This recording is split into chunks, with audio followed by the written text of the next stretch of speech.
तो प्रथमे जाणिनेबा आजिर तिथि नक्षत्र कौन कहूँ। आज ହେଉଛି 18 सेप्टेम्बर 2022 रविवार भाद्रव मास शुक्लपक्ष कन्या 2 दिन। आजिर सूर्योदय ହେଉଛି 5:38 एवं अस्त 5:44। आजिर शुभवेला ହେଉଛି दिवा 6:27 आरंभ होई दिवा 10:56 पर्यंत रहुछि। एही समय आपण माने किसी भी शुभ कार्य आरंभ करिपारिबे। रविवार आज ହେଉଛି मेष राशि घात बार एवं कन्या राशि घात चंद्र। आज लाउ एवं नड़िया भक्षण निषेध।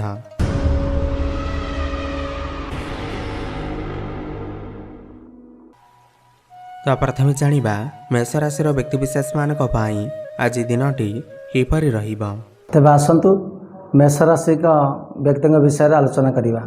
रक्तचाप रोगी को विशेष करके निजर ध्यान रखा आवश्यक और ठीक समय औषध खाइबा उचित। ता सहित तांको कोलेस्ट्रोल को नियंत्रण में रखा चेष्टा करवा उचित। यह करवा बहुत लाभकारी प्रमाणित हो। उपयुक्त बुद्धिमत्ता द्वारा निवेश आपण को लाभदायी कर। तेणु निजर झाड़ बुआ धन को बुझी सुझी लगातु। आज आपण जीवन साथी आपण को सहायता और सहयोग देवे।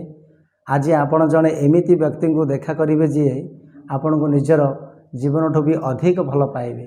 आपण निजक ऊर्जार भरा अनुभव करेंगे। तेबे से मेष राशि आज एत आनंद अच्छी। सकाल सकाल उठी सूर्य नारायण को अर्घ्य जलदान करंतु तेबे बहुत मंगल हम भल हम। एबे जानिबा वृष राशि व्यक्तिविशेष मानक पाई आज दिनटी किपरि रहिबो। वृष राशि व्यक्ति विषय रे तेबे आसंतु सुनिबा। वृष राशि व्यक्ति लोक धार्मिक आध्यात्मिक रुचिर कार्यक्रम करने बहुत भल दिन अटे। धन अर्थर महत्व आपण भल भाव जानती।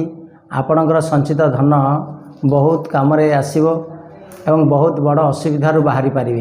निजर जीवन साथी को कौन गुप्त कथा आपण भाविचिंती जनातु। जदि संभव यह निजक वंचित करने ठीक रखु। कारण ये कथा को जदि बाहर लोक को जना पड़ जाए तार निजर भय आसीजिव। तेणु आपण माने आपणकर दक्षता और काम करिवार ए भाव बहुत ढंग ढंगर आपणकर प्राचित हब मध्य कौतुक सृष्टि हब। आज आपण कौन उपन्यास बा आध्यात्मिक धर्म पत्र पत्रिका पढ़िबार सुजोग पाई पारंती। तेबे वृष राशि यही जो बट गछ बा बर गछ अश्वस्थ गछ पानी दे यदि पूजा करेंगे दिनटी बहुत दिनटी भलरे कटिबो।